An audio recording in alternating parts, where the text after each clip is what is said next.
Hello, welcome to True Hoop with me, Jarod, Hector, and Coach David Thorpe. How are you, sir? I'm well. How are you? Good. Lots happening in the NBA right now. We are, 24, I want to say, games, give or take, for most teams the rest of the season. You said it, I think, could be right after the All-Star break. This month, March, this is the last full month of regular season basketball. Yeah. We're only going to get 10 days in April and then play in, and then here we go. Fun's about to begin. I was thinking about Victor Wembanyama. Well, I've been thinking about Victor a lot since I first heard of him and saw him, but a lot this season. And we'll tease for True Hoop listeners out there. David will be writing something about Victor soon. It'll come out sometime in the next week or so. But I was thinking about rookies and how the old adage used to be, David, rookies would often hit walls in the NBA season. Sometime around January, February, they just, because this is the most games they've ever played in their entire life, they're gassed. But I was looking at Victor's trend line, and I'm like, but here's a rookie trending in the opposite direction. Almost like, you always talk about reference points for players. He's learning and applying in real time. I was just taking a look at his last 10 on EPM. 8 of his 10 last 10 games have been plus EPM and big plus EPM games. And his two minuses were like essentially net neutral games, minus 0.9 and minus 1. So you were high on Victor coming out, said best prospect you've seen since LeBron. I'm sure nothing has moved you off of that statement. What I'm also impressed by is that most of the year he was 20% shooting threes, like bad. He's at 33 right now, which means he has been shooting it at a really good clip the last couple months. What have you been seeing from Victor? So first of all, regarding the wall, so to speak, there's no a cliff necessarily. It's a roller coaster, and it tends to trend more down as the year goes on. But very often, we'll see a player like what Victor's doing start creeping back up, and ideally, it's not that unique. You see a significant jump. That's what you want. Is when you made a comment, all these games, whatever. Well, it's just a whole different everything. Even for professionals that play overseas, this season is unlike anything they've ever done before.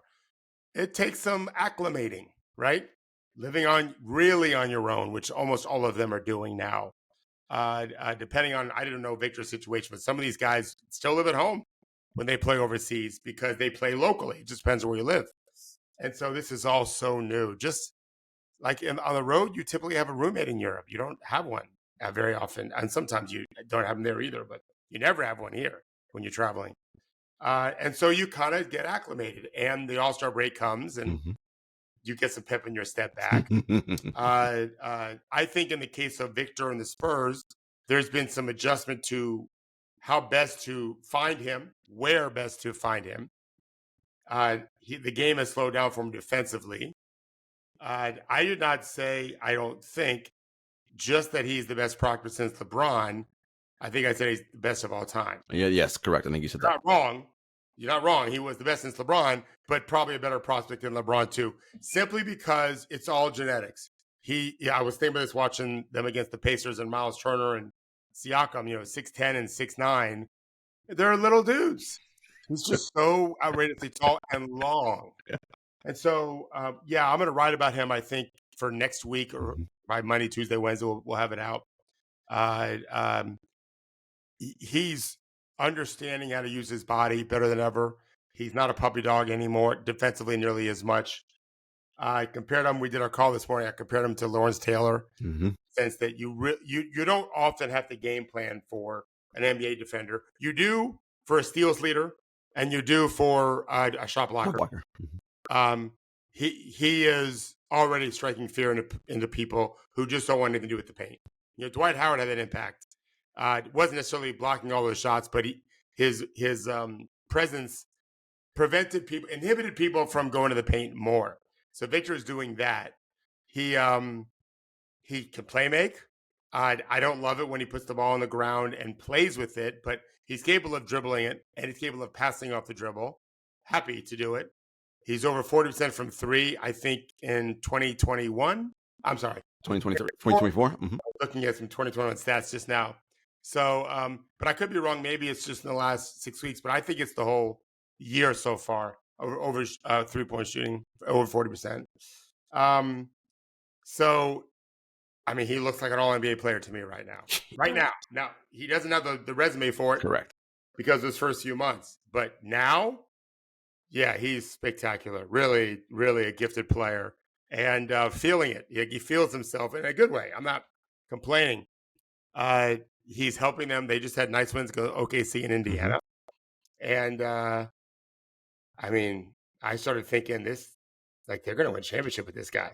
Yeah. He's going to be better than everybody. Yeah. You mentioned, Victor getting acclimated to the NBA season. Part of it, too, is also his teammates getting acclimated to playing with him, right? Because he's so unique. You mentioned it's going to take these guys a little bit of time to realize no pass shoot throw is going to be too high for that dude. Get it up there, right? And you're starting to see them be a little bit better with getting him the basketball. They're a bad team record-wise, so it's very rare. Oh, it actually never happens that a player on a poor team wins any major postseason, wins any major award. That's just how it usually goes. Except for Rookie of the Year. Except for Rookie of the Year, because they expect rookies to be on bad teams, which he likely will win that one. David, you can make an argument he's Defensive Player of the Year. Like, if you could make that argument. Now, again, because of their record, they won't get it, but him as an individual defender, his metrics check out. And on Vegas, he is the number 2 betting favorite at plus 900. Now, the number 1. Who's number 1? Rudy Gobert, and it's minus 750. So it's like by a huge margin because the Timberwolves are the number 1 defensive team in the league. Yeah. And, Rudy's got that reputation for DPOYs. This would be number 5, I believe, for him in his career. Or 3 or 4. Is it 3 or 4 maybe, or 4 and 5? No, maybe 4. Yeah, 4. And so this will be his 4th or his 5th. A lot. It's impressive. It's a lot. A lot of DPOYs. You can make the case that Victor, he's been phenomenal. And to your point, you think they're going to win a championship. I agree. The question, of course, becomes how do the Spurs continue to build around him going forward? Who on this team do we think is going to be there when they're ready to do all that championship winning? We don't think many people. Maybe one in Devin Vassell, possibly Keldon Johnson. There you go. Yeah, I think Johnson as a 6-man scorer, which he's doing now, he was the key. Besides Wemby being great, Devin's playing really well. Johnson really won the game from in the fourth quarter. The second half, making tough shot after tough shot, he was very good. And I think Pop likes him a lot. But yeah, they need a point guard. They need some dudes, but they got the dude. Yes. How do you say the dude in French? Le dude. Le dude, yeah. They got Le dude. Yeah, he's I'm telling you, he's you can't go to the rim with him there. It's really hard. You can get a shot off once in a while if you jump into him, but there's no guarantee he's not going to block it. He gets his hands on a lot of stuff, and he knows how to score. Yeah, I'm going to write about it next week, but there's a lot to his game that goes beyond size, but that is there. That 7'4", 8-foot wingspan is there. Yeah.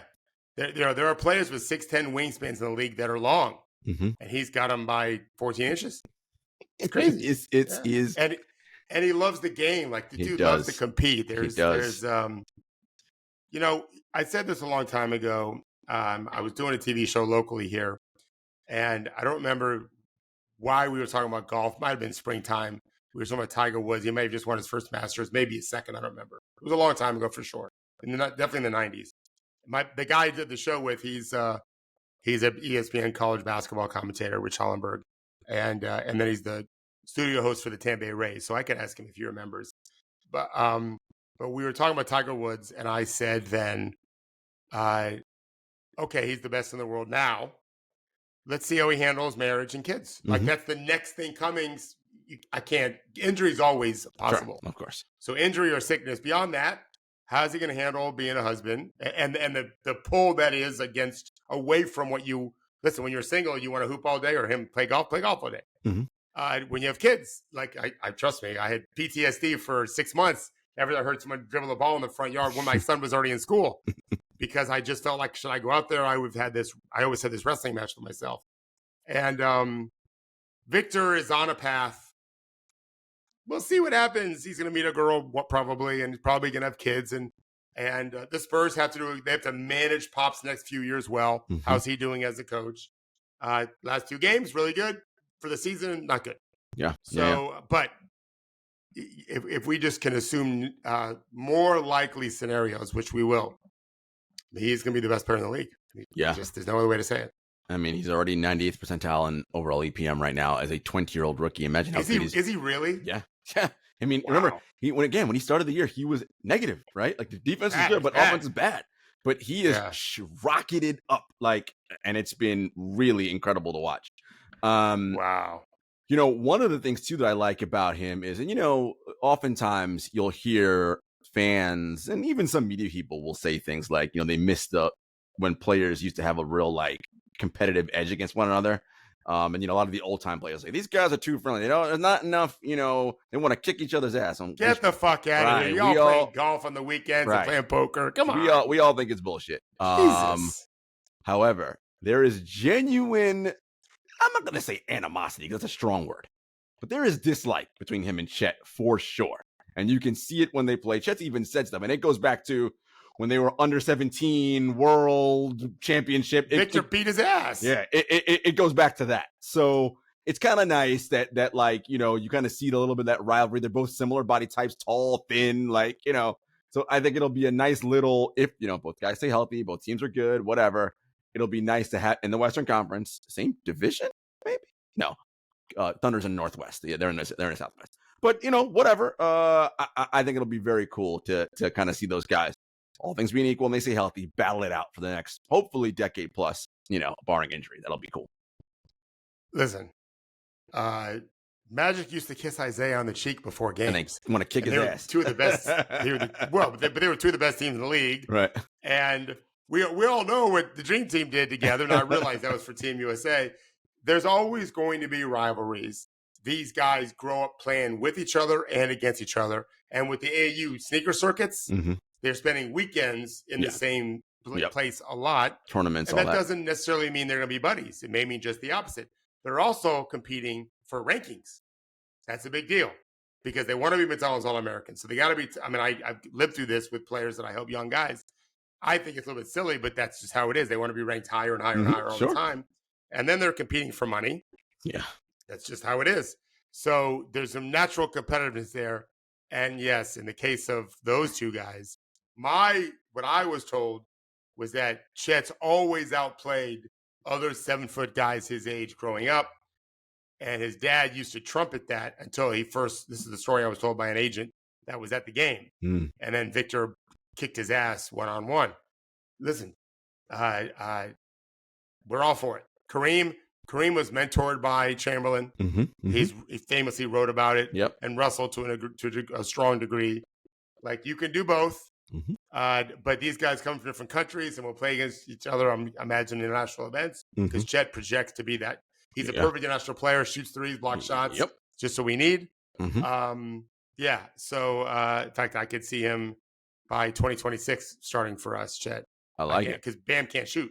He's our best American center, pretty Correct. much. Unless Joel decides to play for us. With the injury, who knows what Joel's going to do this summer. If I were him, I know what I would not do, which is play Olympic basketball. But that's a whole other, Yeah, no, but they're allowed to do what they want to do. And I know you know that. They're allowed to knock it off the bucket list, whatever. But, yeah, I think that those two teams. And then let's just not forget your guy in Memphis. Yes, correct. Okay? We've got Ja Morant. We've got Luka in Dallas. Those are really young guys. Zion has kind of hit a ceiling. We'll see what happens in the offseason. They're good. Pelicans are a good team. Yeah. But there was a period of time where I thought Zion would be an MVP level player. Obviously, he has fallen considerably from there. But all those guys are in the West. And I think it's going to make for, not to mention some other things, some pretty damn good basketball going forward. Well, Anthony Edwards in Minnesota, obviously. I mean, Ant-Man, talk about a guy who just oozes everything and wants it and works. And this is what you talk about, David, how difficult it is in this league. You could have all the talent in the world, which we know Zion has. And you're like, look, if he works and wants to do this thing, he can. But it shows you how hard he has to work and do all the things to be there. And hasn't done it to this point, right? That's why he's not. among the best players in the world right now at this current moment. Will it change in the summer? Maybe. We'll see. Speaking of summer, I was thinking that the summer calendar, David, is packed. So we have European football championships this summer, which will be great. We have the Olympics this summer. What does that mean? You mean So just the European World Cup? Yep. Yep. Just Euro Cup this summer. Okay. And then we have the Olympics starting after that. I mean, it's going to be busy times. When's the European football championships? June to July, and then the Olympics literally start like 4 days after the end of the European football. So for most people don't know this, for most teams, your Olympic football team is your U23. So nobody playing in World Championship European football is going to be on an Olympic team. So there's not going to be any back-to-back tournaments. Almost nobody. In smaller countries, I don't know what their deal is, but in most of those countries, Kylian Mbappe ain't playing World Cup football or European Cup and then playing the Olympics. That's just not happening. But anyway, lots happening this summer. It's going to be exciting. And I was thinking about Team USA basketball because you and I did a thing early in the year. We said, who are the best under 25 NBA players? And this is also a little tease, something we got coming out soon. For those of you who are on True Hoop Ujel, we did our best player in the world ranking, and David challenged us to say, okay, who will be the best player in the world 5 years from now? And, we have so many talented non-United States born players in the top of the league right now, David. SGA. Not according to Gilbert Arenas. Well, we're not going to discuss that. Not now. Well, we may get to that at a later date on a different bottle in a more nuanced way.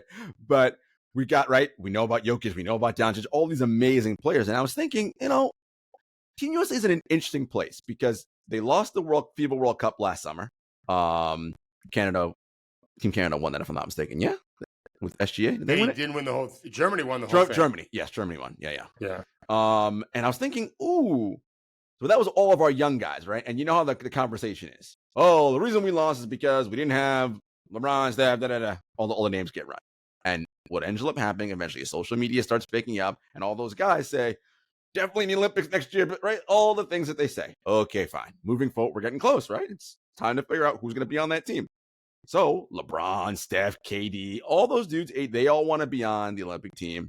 And Durant even made a comment saying, I want to get back to where we were. We were beating teams by 30, 40 points. I'm like, well, buddy, I don't think that's happening anymore. Never happening. Them days are long past. But I was thinking, David, Team USA, if LeBron and Steph and KD and those guys come, the politics of it is they have to play, right? Because why else are they there? But maybe we should be featuring our younger guys more. And the sort of weird sort of balance of these old guys who are still good, but admittedly none of them are in the top 5 in EPM right now, right? And this is going to be assumingly for the 3 of them after some kind of playoff run. Maybe not long, but some kind of postseason run. Is it best maybe to be like, let's just keep doing with our young and featuring our young guys because these old guys aren't there? That's just something I was thinking about today. Well, good for you, because at my age, I really have struggled thinking down the road. I'm happy to get through today. I got senior night, Friday night with my son, Saturday night with my son. Yeah, I can't look that far ahead, other than to say Dwayne Wade joyfully gave up his starting spot for the betterment of the chemistry of the team. Mm-hmm. And he wasn't old, He knew LeBron had, and did the same thing for the Heat, but he did for Team USA first. Mm-hmm. Which is why I thought they would partner up. So, yeah, we'll see if the old guys recognize their role like Larry Bird did. Yeah. He knew he couldn't play, right. His back, whatever.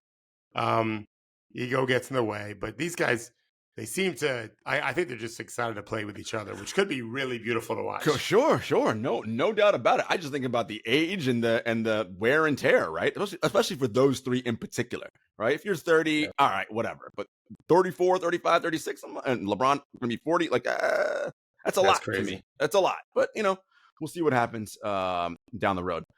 All right, David, there were a couple interesting games last night, and we don't really do game recaps. It's more about, is this something that we can take away from a larger point of view from this game? The Celtics boat raced the Golden State Warriors last night, won by 50 plus points. I mean, that game was over at halftime. It was 82-38. I mean, game was done. Yeah. So much so, Golden State Stars didn't, Steph, Draymond, they didn't even come out of the locker room in the second half. Hey, Steve Kerr waved the white flag. It's a And the wrap. game started interestingly because defensively, the Warriors decided to do something different, which was put Draymond on Jaylen Brown, but have him sag off of Brown, stay closer to the paint to muck things up when the Celtics want to drive into the paint. The Celtics do drive a good ton, right? Get to the paint. As soon as guys collapse, you spray out to all those guys hitting threes and then just murdering you. They said, oh, Jaylen Brown, you're shooting 34% this season. We dare you, shoot threes. Well, he said, all right, I'll take threes if you want me to. Started nailing him. He had 19 points in the first quarter. I mean, he was awesome. I was like, well, that defensive strategy didn't work out so well. And, after what Draymond said about it? He was like, yeah, we talked about it 15 minutes before the game. And then it's like, oh, we flush it, we move on. And I was like, maybe. To me, I thought it was very interesting that they did that. And I wonder if it was, well, I'd love your coach's take on that. What do you think was the reasoning behind that strategy from Golden State? I really don't know. It's weird 15 minutes before the game, but I wouldn't say that's unheard of before to do it that close to the game time, even an hour before the game. Yeah, it's not terrible strategy to think this guy's struggling to shoot, but I don't think it's smart strategy to just make it so obvious. As opposed to close him out, pay attention to him, don't make it so easy for him. But they did. They made it easy for him, and I didn't see the game, but I watched some other ones. But yeah, he made him pay for sure. And I mean, Golden State, you can say you're just going to flush and move on. You got drilled so badly. Drilled. I've been critical of Golden State because I still, show me their impressive wins. Correct. They're not terrible. They've beaten terrible and they've beaten bad. Mm-hmm. They're not doing great against good. No. And this is an example of that. Yeah. No. And that's exactly where I am with you on this. I was actually curious to see how they do this game because they were on a nice little streak. Right. They won for sure 13 of the last 15. I'm like, okay, Boston, big test. Let's see how we do. If they were within 5 points in the fourth quarter and it's a nip and tuck game, I would have been, okay, you know what? This team is correct. Figure some stuff out. Yeah. I am with you. No, not. I saw nothing. And to your point, it was. So after the game, and players always say things when they're asked these questions. And of course, I expected Jaylen to say this. He's like, yeah, I thought it was disrespectful that they're trying to get into my head. But you could see in the way Draymond was doing it, right? Because players have ego. You just mentioned, we just talked about it before with the Team USA Olympics. When someone turns their back to you, essentially is like, oh, I'm not worried about you. It's going to bruise your ego on some level, right? These guys all have immense amount of that to make it to this league. And I think it's a famous Michael Jordan meme. I took that personally. Like he 100% took it personally. And to your point, he made them pay. And they didn't adjust or even do half-hearted closeouts. None of that. And I think the whole Celtics roster, there was something about this win, David, that I don't know. Like I'm kind of waiting for them to be like cruise control, but they haven't. Like at this point of the season, I'm like, okay, they're going to get bored. They're going to lapse. They just keep on cranking. And I love what Mazzulla said after the game for the third quarter. So the reason I kept my guys out there is because we're up 50, 48 points, whatever it was. As you often say, human nature. How do we deal with success? It's easy to come out flat, complacent. Oh, game's in the bag. Everybody's just fooling around out there, not taking it seriously. He's like, I love that my guys outscored them 18, whatever it was to start the third. Then I took them out. I was like, it seems like a coach who is thinking about the future. I have a few thoughts on this. So the idea of being disrespectful. Sorry, Jaylen. This is NBA basketball. Of course, they're trying to beat you. Yeah, I don't think it's disrespectful. It's a strategy. The strategy failed. You can take it personally if you want to. You have every right to do that, and it worked for you. But if it didn't work for you, it wasn't disrespectful. It was good strategy. As it turns out, it was not very sound strategy. So deal with it. But he's sensitive to stuff like that, I think, a lot. But who cares if he responds this way? Correct. Knock yourself out. He just like Jordan. Jordan imagined all these people doubting him. No one ever did. Worked to his favor very well. That's what he needed. I think that I thought a lot about Joe Mazzulla recently. One day I thought a lot about him. He was just so weird a year ago, given Ime's team after the great run Udoka's team had won 2 games in the finals. They're up 2-1, game 4 at home. And all of a sudden it's your team. Like, just imagine. You never see that coming. You never see that coming the way it did. It wasn't like they were losing 5 of 6 and all of a sudden there's a coaching change. No, it was something off the court. And it's just got to be weird to make that your team. He's made that they're his team now. Oh, 100%. They're his team. And they're favorites for a reason. They have the best record. They've done this 3 times now. We beat Indiana by over 50, beat Boston. I forget the third team they did, but they've beaten 3 teams. Yes, they have. They're the only team in NBA history to win 3 games by 50-plus points in a season. Oh, is that right? There you go. That's not nothing, in my opinion. I agree. So it doesn't mean they'll win the postseason, but we know they're the strongest team. Now they've got to prove it, but they've got an edge about them. I almost always pick the field over a team, of course, and their lack of a bench does concern me. Right, but I lean to Boston right now as being the most likely scenario to win the championship. And they did it yesterday's game without Porzingis as well. He did not play yesterday. Yeah, which is not nothing. It's correct. Amazing. It's not that I didn't like them under Udoka. Like, I don't dislike and like teams in that way, but I like them better now under one. And it's yes, I know the pieces are better, but I like how they play better now this season offensively under Mazzulla. Well, you could thank Derek and Drew for that. I bet. Yeah. Those guys are. Derek White leads the NBA in how much his team has won by when he's on the court in terms of raw numbers. Yes, he's outstanding. Number 1. I looked it up yesterday. Number 1. Yeah. Yeah, they're gonna. Yes, favorites in the East for sure. Yeah, Denver, I think. Denver's Boston, I think, is the betting favorite to get to the championship game. It's 5-1 odds. Those are the best odds right now. That potential, and we know injuries can happen, and that's the nature of this sport. But right now, Boston's looking so good. I was thinking about strategies, David. You talked about it, right? Okay, so their strategy was let Jaylen Brown shoot. Didn't work out. They got burned. And I was thinking conversely, it was another game last night, and it was Phoenix and OKC. Second night of a back-to-back for Phoenix after a bad loss to Houston for them the night before. No Booker in that game for Phoenix, and OKC went with all right, we only got Beal and KD out there, especially if it's only one of them, we're going hard doubles to them every time they cross half court. And that strategy worked effectively. Now, the Suns were down big early and fought back and took a 6-point lead in the fourth. So eventually they figured it out, but ended up still losing the game. Beyond execution, what is the difference between a strategy being effective and non-effective, like we saw in those 2 games?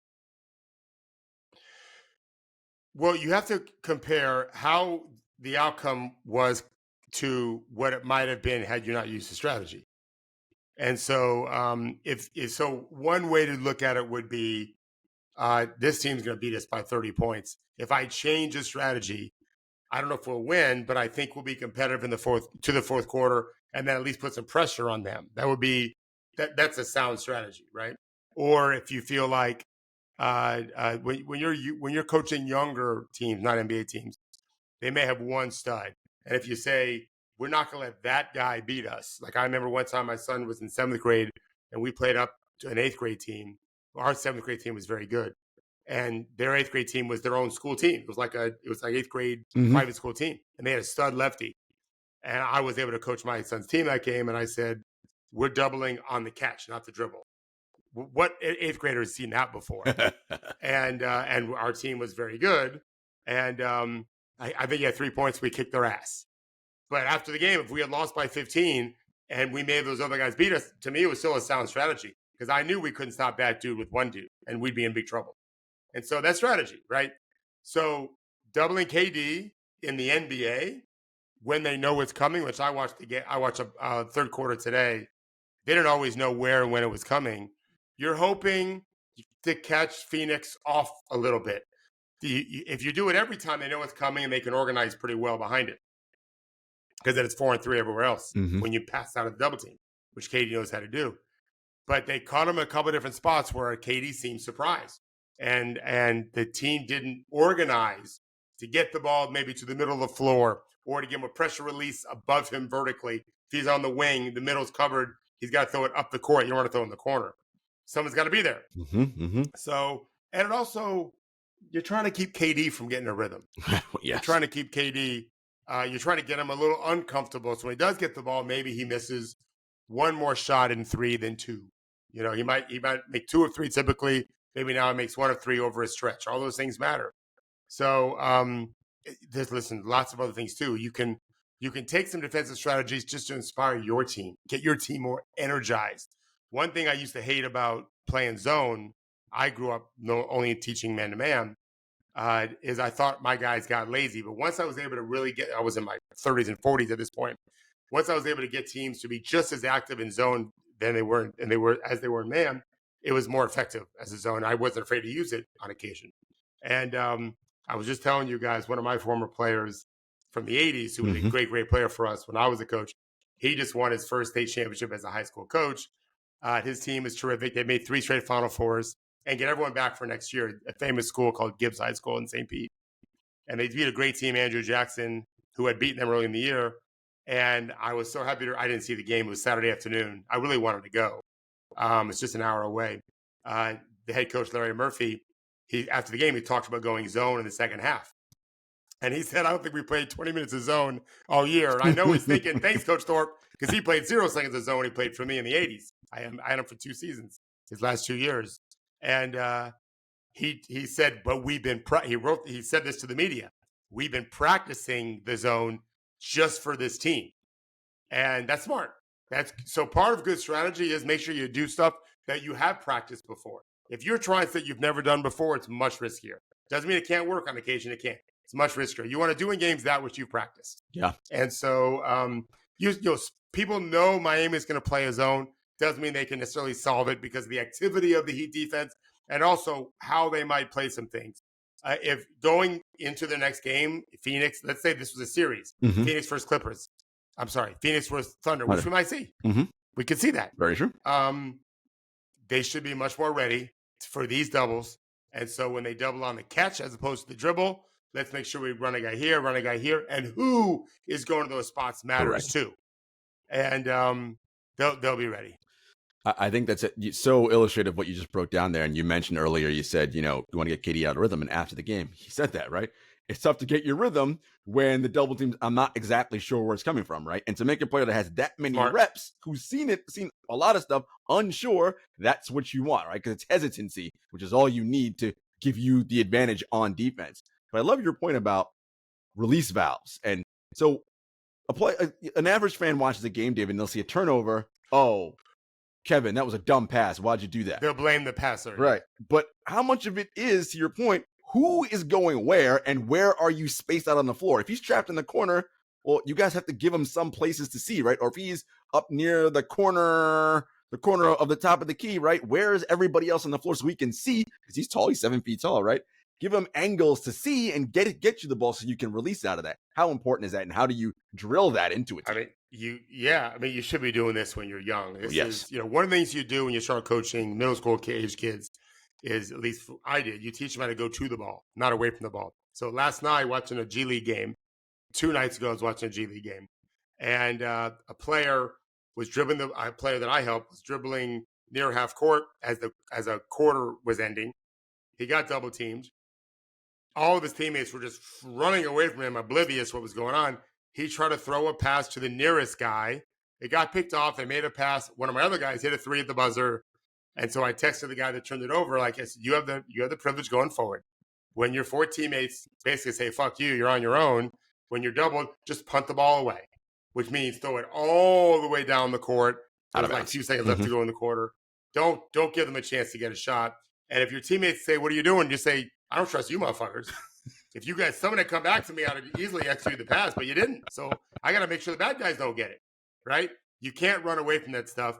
I literally, the NBA does have traps. We do have zones, and we have zones and we have traps. And so I definitely, on occasion, even this year, I've reminded players, you have to make sure to fill that middle. When you see a teammate getting trapped in the flanks and the side thirds, think of the court in 3 thirds. Yep. And they're on one of the 2 side thirds, you got to get to the middle third, and you've got to get open. You've got to look for the ball, and you've got to come to it to shorten the passing angle. Otherwise, the longer of a passing line there is, the more able these super quick long guys can get a hand into it, deflect it or steal it. So you've got to close the angle off. We talk a lot about spacing. Spacing works both ways. We want enough spacing to create bigger gaps so that a defender can't guard two guys at once. In other words, he can't help on my drive and easily recovers when I kick out for three. Mm-hmm. So you want a better space than that, but you can't have so much spacing that if I throw a pass from A to B, it's going to get picked off because he's too far away, which happens a lot in these trapping situations. So you want to close the space up some when there's two on the ball. No, this is huge. And yeah, I think you're right. Like in a series, these are the things you change, right? So you're like, all right, game 2, make sure whoever's here, the release valve is here. And to your point, getting big so your teammate can see you, so you can cut right, so you can actually get the ball to him. Or, in that scenario, it's huge thing. And KD will be more aware of where he catches the ball if he knows they might be trapping me on the catch, which he's dealt this before. Right. But mindfulness is everything. I mean, people ask me, what is it I'm doing with these players? Am I really teaching them? No, I am younger guys, maybe. I mean, I had a guy, a tall wing, was trying to take a really agile big off the dribble and ISO. My guy is a good ball handler, but he just tried to make a simple crossover speed attack. Well, that defender who's 6'10" is really agile. He can easily run with you, which he did. I had to tell him this is a rookie. You got to change you got to go to break more. Sudden stop, sudden start. That's what big guys tend to have more problems with because their center of gravity is so high. So I don't have to teach that to a veteran. Right. But I may have to make him mindful. He's not heard it before. He's heard it before. He just wasn't thinking about it necessarily. So it changes over time. There's nothing wrong with mindfulness. I promise you. Chris Paul makes mistakes of a lack of paying attention. So does Steph Curry. So does KD. So does LeBron. They all do. They just do less of it than what they did when they were younger and not as smart. And so our job is to coach up the young guys and help them, the older guys, be mindful of what they have to be thinking about in certain situations. No, absolutely. All right, guys, we'll be back after a quick break. All right, David, another game from last night that gave me shades of 1990s basketball. You mentioned a playoff potential between OKC and Phoenix. Well, another playoff potential we could see is the Minnesota Timberwolves versus the LA Clippers. And boy, that was a rock fight last night. Second round action. Yeah, 80. What's the final score? 80. It was in the 80s. I feel like that final score. 8 in the 80s. Yeah. I was like, man, this is. I mean, I was like, I did never think I'd see that in today's basketball. We turned back the hands of time. Some of it was some good defense. Some of it was just shot missing. Guys miss shots. It happens. But the physicality I thought was there too. I mean, we know Minnesota plays that kind of brand of defense. The the Clippers have big wing players who can be physical too. It's kind of fun. I don't want to see this on a regular steady diet in my life, but I thought it was fun. So first of all, to anyone listening, if you go to games, we need a better atmosphere in NBA arenas in regular season. I watched Baylor versus Kansas. Oh, Big 12, huge rivalry. Yeah. Man, was that exciting. I watched it. I didn't see Alabama, Tennessee.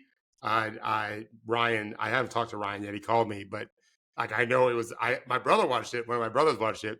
Like every time the bad guys have the ball, the home team is making noise. In the NBA, nothing. Like I was watching third quarter Clippers, Minnesota. Yeah. These are contenders. Correct. Right? Top 4 teams in the West. Yep. Plenty of superstars, current and future. And LA's got the ball. It's in Minnesota. I hear the announcers just fine. They're just having a conversation. Like people are in the stands, they're talking, they're on their phones, they're just kibitzing and like, what are we doing? Come on, people, have fun. So separate from that, I wanted to say that I really thought the two teams competed defensively really hard. They did. I was really impressed with that. And yeah, there's always going to be missed shots.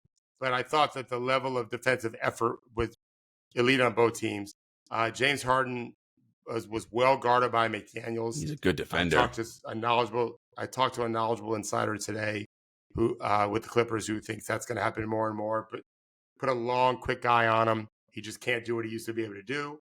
But he had 10 assists, 1 turnover. I don't think he made a field goal in the game. No. But 10 assists, 1 turnover. That's pretty good. He had a couple of free throws. And he D'd up Cat pretty well. Cat was good, but Harden D'd him up good. That'll be a very interesting series. Kawhi and Paul George kind of were the difference when it mattered. But Minnesota definitely didn't play very well either in the fourth quarter. No, in the third quarter. You mentioned McDaniels. I mean, you've talked about him forever, David. He's such a good defender. I like him a lot. He's so long, and you always talk about disposition. He has the disposition to want to lock up the other opponent, and that's so much of it is that want to do that, even though he knows, oh, I might get embarrassed with a cross or whatever. So what? Like, he's still sticking his face in there, really guarding. Yeah, and they're young, this team. So I'm excited. Look, we have our issues with them, especially when they turn the ball over the way they do on offense, and all that for the playoffs are going to be concerning. But, the old adage, right? Defense travels. Well, if they can play that kind of defense they have all regular season in the postseason, they will be in any series. The question is, will they make enough shots down the stretch and not turn the ball over or whatever? I don't know. We'll see. Time will tell us on that. A couple teams in the NBA still on winning streaks right now. Or not still, but on winning streaks. We mentioned the Celtics, 11 straight now for them. Good God.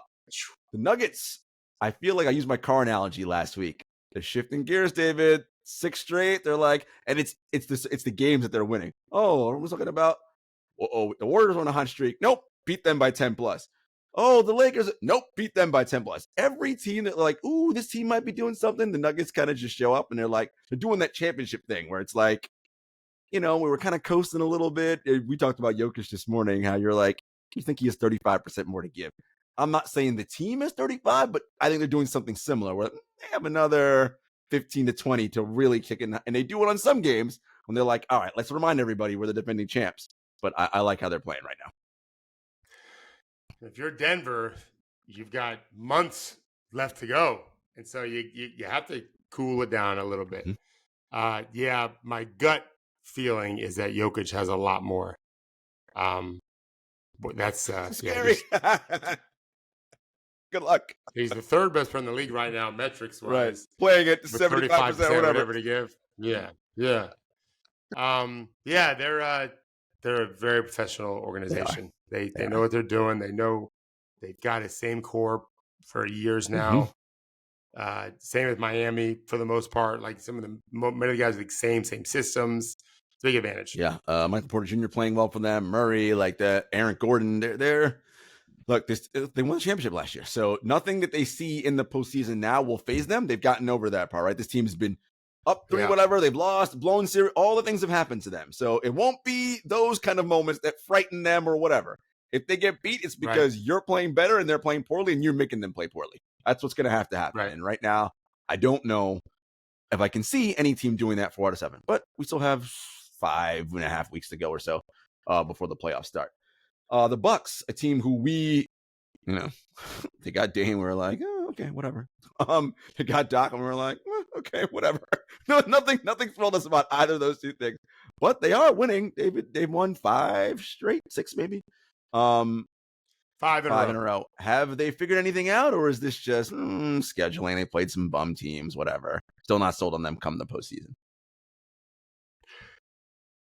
They've definitely learned. I think they already knew this. Making 3-point shots is good. They're shooting much better, like top 8 in percentage, maybe top 4 in attempts. Giannis, 20 for 52 in 2024. So not a lot, right? But he's not, 1 for 6, mm-hmm. taking 52 in May 20. Mm-hmm. So he's in 2024. It's not like he's doing the last 2 weeks. He's been very impressive, he has been. For sure.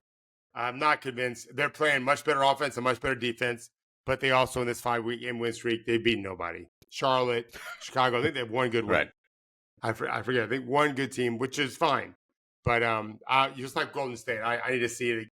I'm not convinced it'll happen again. They're going to be fine. I don't know how good they'll be. Yeah. No, that makes sense. They're not going to be terrible. No, and look, you have Giannis, which means they're going to have a chance in any series, right? Because that guy's really still good at basketball. And Dame. Yeah. The Orlando Magic, one of our favorite teams of the year. You love what Jamal Mosley's done. Mark Daniels probably going to win Coach of the Year, but Mosley will probably get a lot of votes because this team, David, right now they're in 6th place. Now I know the East is a little topsy-turvy and things can happen, but I will remind everybody, the Knicks now we're gonna have to deal with Jalen Brunson for some period. I don't know how long. And we'll get to the injuries in a minute. We know about Philly, who had a nice win against Dallas, by the way, yesterday without Embiid. So nice win for Philly Really yesterday. nice win, Very yeah. good. Maxey was good. Tobias Yeah, was nice good. job, Jason Kidd.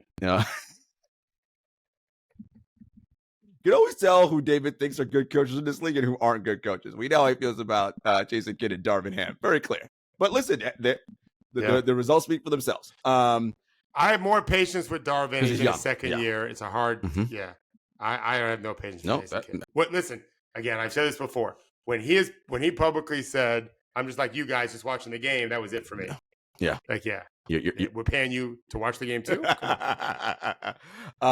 So I love what Orlando's doing right now. Look, for them, it's all about growing in steps and moving forward as an organization. The young talent getting better, which we think it is. Defensively, they're playing well. All these amazing things. As it stands right now, David, and of course this can change literally tonight. They're in 6th, and the Cavaliers are in 3rd. That's an interesting first-round matchup, Cavaliers versus the Magic. That series is split 2-2. Now, Cleveland the better team by all the metrics and everything, but listen, it's not like the Cavs are littered with tons of playoff experience besides Donovan Mitchell. Jarod Allen's got a little bit. Some of the guys got a little bit from last year, but listen, that could be a 2-2 series, and all of a sudden it's going back home for Game 5, and Cleveland's feeling pressure. We're a ways off from that, but I thought that would be pretty interesting if that happened. Yeah, well, Orlando has been a bad offensive team and an elite defensive team all year. In 2024, I think they're 11th in offense, and they're not where they need to be and where they can be. Wagner's not shooting well. Franz is playing well, not shooting well. Paolo's shooting okay, not finishing great. Mm-hmm. He's a long way from being the player. He's not an all-star. Right. I know he made it. Yeah, I think because injuries, and he didn't get voted. He got picked, and I think it was But he's not. No. He's just not an all-star yet. But he's moving in the right direction. They get after it defensively. They have a lot of length and quickness, and they disrupt you. I would not expect them to win a playoff series. No. I just because, but they're a great story. They're definitely a great story. Yeah, I love what they're doing. It's just nice to see those teams that have been perpetually terrible. Yeah, start playing good again. We're looking at you, Charlotte. You're next on the list. Will you ever be good in the future? No, not looking great in the short term. Though you like Brandon Miller. You think Brandon's got a chance to be good?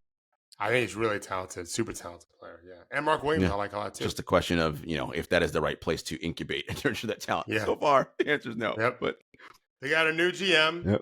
Who's got Florida State connections. That's right. I've heard good things about him. Came from the Nets. Mm-hmm. So, correct, came from the Nets. So I'm hoping that they figure it out. Yeah, no, for sure. Dave, we mentioned injuries and how, as they do every year, they're going to decide so much of what happens the rest of the season. Jalen Brunson has a knee contusion. That's what Tom Thibodeau said yesterday. I don't know if any scans are done yet. I haven't checked. We'll find out what happens there, what that means. This team's already kind of decimated injury-wise. If they lose him, forget it. It's gonna be a free fall, and that part of the West or the East, excuse me, is just jumbled, right, with teams that are all half a game within each other. So it's all right there. The Knicks, Sixers, Magic, Heat, and Pacers. All those teams are within a game and a half of each other. That's so. You lose 3 games in a row, you're gonna find yourself heading towards that play-in. You win 3 in a row, you're gonna be back up in the top 6. So it makes it for fans anyway exciting to watch the end of the regular season because who knows where your team's going to be. For the Clippers, this is a big deal. Russell Westbrook fractured hand. I don't know how long he's going to be out. Big part of their bench and what they do in terms of the athleticism he brings off the floor, getting to the paint, putting pressure on the defense. So something they're going to have to watch as well. And then less so because this team is not going to make the play-in. But Scotty Barnes also fractured, I want to say, the middle finger on his hand. So he's going to be out for some time as well. Yeah, stinks. Yeah. What are we going to do about it? If the injuries are where they are, I hope Brunson gets back. It really would be terrible for the Knicks to not have him. Mm-hmm. I hope they get Mitchell Robinson back and Julius Randle, I think. Coming. So I just saw Embiid's practicing. Yeah, he did his first media appearance last week, and he said no matter what the record is, I'm gonna come back this season. And it's like, okay. Again, I'm not even gonna say. I was gonna say I trust, but I don't. I was gonna say I trust the team doctors. I don't trust the team doctors. I trust that Joel's people and his team are going to do what is in his best interest so that they're not doing any further damage when he comes back this season. We're going to hang our hat on that. That's all we can do. And on the Knicks as well, OG also making progress to come back. Again, Right. decimated with injuries. But if those guys come back on this road trip or get themselves back together soon, they'll be in a good spot going forward. All right, folks. We'll be back on Thursday. A special episode, I think, coming out this week. Henry and I are going to talk to the author of a book called Mind Games. So that episode will probably come out this week too. We'll have an extra bonus episode for you. And David and I will be back on Thursday.